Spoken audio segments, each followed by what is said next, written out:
Ada lowongan pekerjaan besar-besaran di job file, tapi ternyata itu hanya formalitas saja.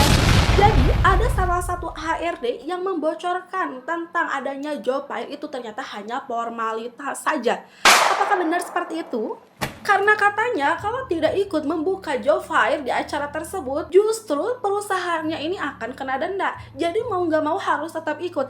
Mau ada lowongan atau tidak tetap harus ikut. Loh, kok seperti itu? Sumpah ya, ini kalau beneran, wah jahat banget sih ini.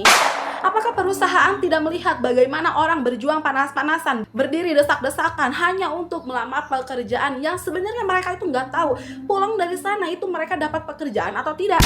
Dan kemarin itu sempat viral ya, karena ada banyak orang-orang yang berdesak-desakan untuk melamar pekerjaan di Jobai. Seperti ini videonya.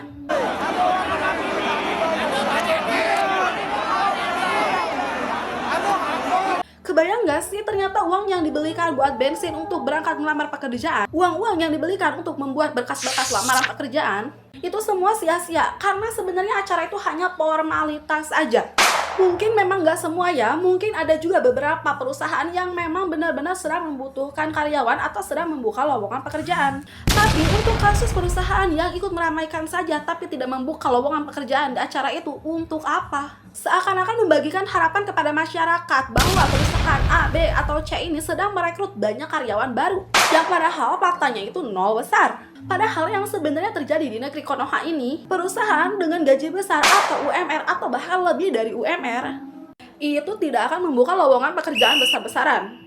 Kebanyakan dari mereka kalau mengetahui ada lowongan pekerjaan itu mereka akan mencari kandidatnya sendiri, entah dibawa oleh orang dalam, entah karena adanya uang sogokan, atau bisa disebut lebih manisnya itu adalah uang administrasi yang jumlahnya itu nggak sedikit, mulai dari 1 juta sampai 25 juta itu benar-benar ada, yang padahal gajinya itu nggak sampai 10 juta, bahkan kadang-kadang administrasinya 25 juta itu gajinya hanya sekitar 7 sampai 8 juta aja, dan itu pun pabrik, bukan kantor yang mewah berglamor gajinya besar, bukan.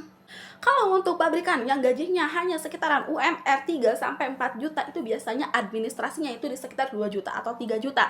Karena saya mengalami saat mencari pekerjaan itu banyak banget oknum yang menawarkan bekerja di tempat PT, sebuah PT yang gajinya besar tapi harus dibarengi dengan administrasi. Ya, uang administrasi atau uang sogokan. Mungkin ada juga yang bilang bahwa itu adalah oknum. Mungkin ada juga yang bilang mungkin itu adalah penipuan. Tapi memang benar adanya, ada banyak pabrik yang memasukkan karyawannya itu melalui uang manis, uang administrasi itu tidak sedikit, dan ini adalah rahasia umum. Semakin besar gaji di PT tersebut, semakin besar juga untuk